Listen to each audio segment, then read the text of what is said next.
ನಮಸ್ತೆ friends, Gowramma cooking ಚಾನಲ್ಗೆ ಸ್ವಾಗತ. ಬನ್ನಿ ಇವತ್ತು ಫ್ರೈಡ್ ರೈಸ್ ಹೇಗೆ ಮಾಡೋದಂತ ನೋಡ್ಕೊಳ್ಳೋಣ. ಮಕ್ಕಳು ಲಂಚ್ ಬಾಕ್ಸ್ಗಾಗಿರ್ಬೋದು, ಮನೇಲಿ ತಿಂಡಿಗಾಗಿರ್ಬೋದು, ಸಾಯಂಕಾಲ ಸ್ನ್ಯಾಕ್ಸಿಗೆ ಥರ ಆಗಿರ್ಬೋದು, ಎಲ್ಲದಕ್ಕೂ ಸರಿ ಹೊಂದುತ್ತೆ.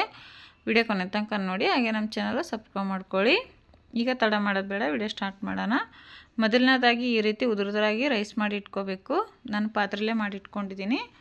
ಕುಕ್ಕರಲ್ಲಿ ಮಾಡ್ಕೊಂಡ್ರೆ ಸ್ವಲ್ಪ ಮುದ್ದೆ ಟೈಪ್ ಆಗುತ್ತೆ ಅನ್ನ ಅಂತ ಹೇಳ್ಬಿಟ್ಟು ನಾನು ಪಾತ್ರೆಯಲ್ಲಿ ಮಾಡಿದರೆ ಈ ರೀತಿ ಫ್ರೈಡ್ ರೈಸ್ಗೆ ತುಂಬ ಚೆನ್ನಾಗಿ ಹೊಂದ್ಕೊಳ್ಳುತ್ತೆ ರೈಸ್. ಇಲ್ಲಿ ಬಾಣಲೆ ಬಿಸಿ ಇಟ್ಟಿದೆ, ಸ್ಟವ್ ಹಚ್ಬಿಟ್ಟು ಬಾಣಲೆ ಕೂಡ ಬಿಸಿಯಾಗಿದೆ. ಒಗ್ಗರಣೆ ಬೇಕಾದಷ್ಟು ಎಣ್ಣೆ ಕೂಡ ಸೇರಿಸ್ಕೊಂಡಿದ್ದೀವಿ. ಎಣ್ಣೆ ಸ್ವಲ್ಪ ಬಿಸಿ ಆಗಬೇಕು.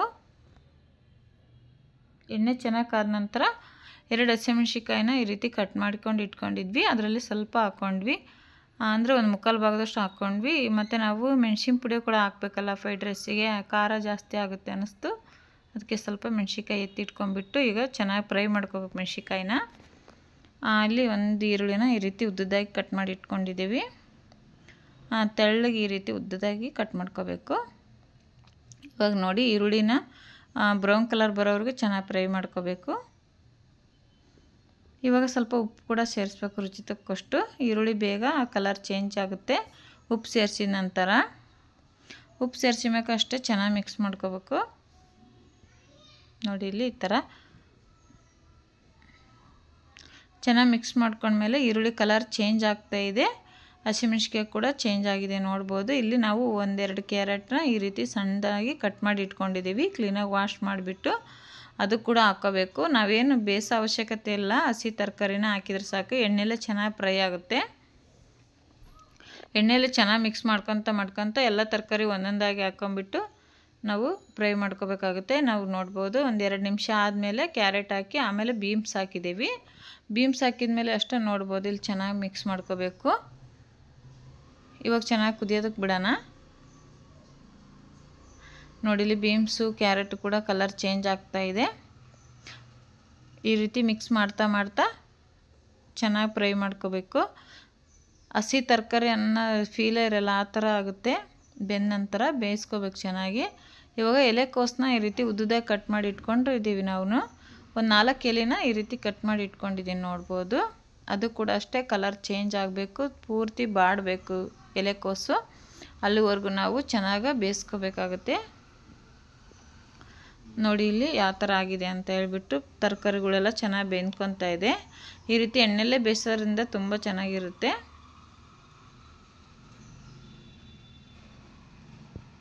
ಇನ್ನೊಂದು ಚೂರು ಬೆಂದ ನಂತರ ನಾವಿಲ್ಲಿ ಫ್ರೈಡ್ ರೈಸ್ ಪೌಡರ್ ಕೂಡ ಹಾಕ್ಕೊತಾ ಇದ್ದೀವಿ.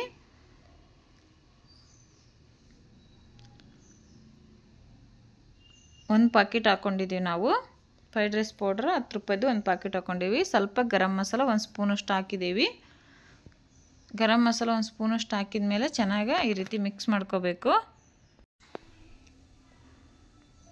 ಒಗ್ಗರಣೆ ಎಲ್ಲ ಚೆನ್ನಾಗಿ ತರಕಾರಿಗಳೆಲ್ಲ ಚೆನ್ನಾಗಿ ಬೆಂದ್ಕೊಂಡ್ಮೇಲೆ ನಾವು ಪೌಡ್ರುಗಳು ಹಾಕಬೇಕು. ಪೌಡ್ರುಗಳು ಹಾಕಿದ್ಮೇಲೆ ಜಾಸ್ತಿ ಹೊತ್ತೇನು ಕುದಿಸೋಂಗಿಲ್ಲ, ಜಸ್ಟ್ ಪೌಡ್ರದ್ದು ಹಸಿ ಸ್ಮೆಲ್ ಹೋಗೋ ಮಟ್ಟ ಅಷ್ಟೇ ನಾವು ಕುದಿಸ್ಕೊಂಡ್ರೆ ಸಾಕಾಗುತ್ತೆ. ಇವಾಗ ರೆಡಿಯಾಗಿದೆ. ತಳಗಡೆ ಇಟ್ಕೊಂಡ್ಬಿಟ್ಟು ರೈಸ್ ಮಿಕ್ಸ್ ಮಾಡ್ಕೊಳ್ಳೋಣ. ನೋಡಿ ಎಷ್ಟು ಉದುರಾಗಿ ಬಂದಿದೆ ರೈಸ್ ಅಂತ ಹೇಳ್ಬಿಟ್ಟು. ಅದೇ ರೀತಿ ಮಾಡ್ಕೊಂಡ್ರೆ ಫ್ರೈಡ್ ರೈಸ್ ಸಖತ್ತಾಗಿ ಬರುತ್ತೆ. ನೋಡಿ, ಇಲ್ಲಿ ಒಗ್ಗರಣೆ ಎಲ್ಲ ಚೆನ್ನಾಗಿ ಕಲಿಸ್ಕೋಬೇಕು. ನೀವು ಏನಾರ ಪಲ್ಯ ಜಾಸ್ತಿ ಅನ್ನಿಸ್ತಂದ್ರೆ ಇನ್ನೊಂದು ಸ್ವಲ್ಪ ರೈಸ್ ಹಾಕಿ ಮಿಕ್ಸ್ ಮಾಡ್ಕೋಬೋದು.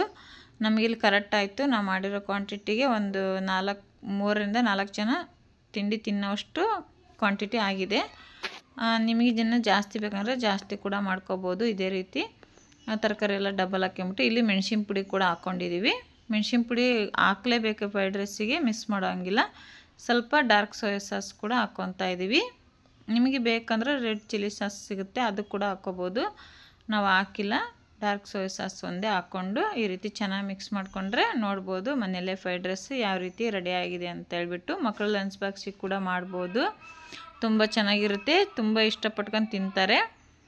ಅದು ಕೊನೆಯದಾಗಿ ಕೊತ್ತಂಬರಿ ಸೊಪ್ಪು ಹಾಕ್ಬಿಟ್ಟು, ಕೊತ್ತಂಬರಿ ಸೊಪ್ಪು ಹಾಕಿದ ಮೇಲೆ ನೀಟಾಗಿ ಒಂದ್ಸಲ ಮಿಕ್ಸ್ ಮಾಡ್ಕೊಂಡು ಸರ್ವ್ ಮಾಡಿದರೆ ಫ್ರೈಡ್ ರೈಸ್ ರೆಡಿ ಆಯಿತು.